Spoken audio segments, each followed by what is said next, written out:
Science کا کام کمال درجہ اتساہ بھی دیتا ہے، خوشی بھی اور اتنی ہی گہری مایوسی بھی۔ اس طرح کے واقعات سوچ سوچ کر میں دل کو ڈھارس دیتا رہا۔ یہ خیال کہ انسان چاند پر اتر سکتا ہے سب سے پہلے ایک روسی سائنٹسٹ نے سوچا تھا۔ اسے حقیقت بننے میں 40 سال گزر گئے جب امریکہ نے اسے پورا کیا۔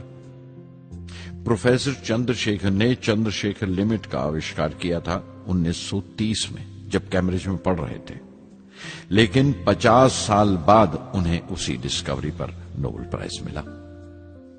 وان برون اپنی سیٹرن لانچ وہیکل سے آدمی کو چاند پر اتارنے سے پہلے کتنی ساری ناکامیوں سے گزرے ہوں گے۔ پہاڑ کی چوٹی پر اترنے سے پہاڑ پر چڑھنے کا تجربہ نہیں بھولتا۔ زندگی پہاڑ کی چڑھانوں پر ملتی ہے، چوٹی پر نہیں۔ چڑھانوں پر ہی تجربے ملتے ہیں اور زندگی منچتی ہے اور ٹیکنالوجی ترقی کرتی ہے۔ چوٹی پر پہنچنے کی کوشش ہی میں چڑھانوں کا علم حاصل ہوتا ہے۔ میں ایک ایک قدم چلتا رہا، چڑھتا رہا چوٹی کی طرف۔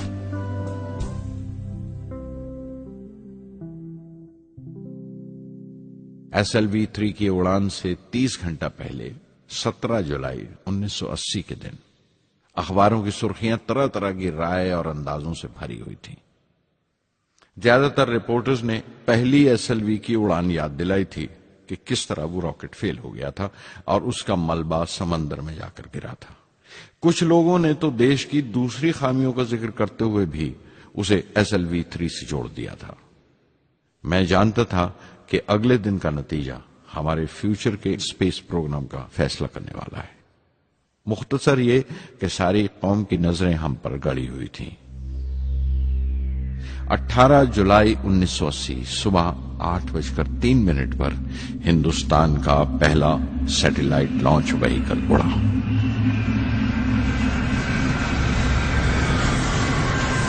میں نے روہنی سیٹلائٹ کا تمام ڈیٹا کمپیوٹر پر جانچا۔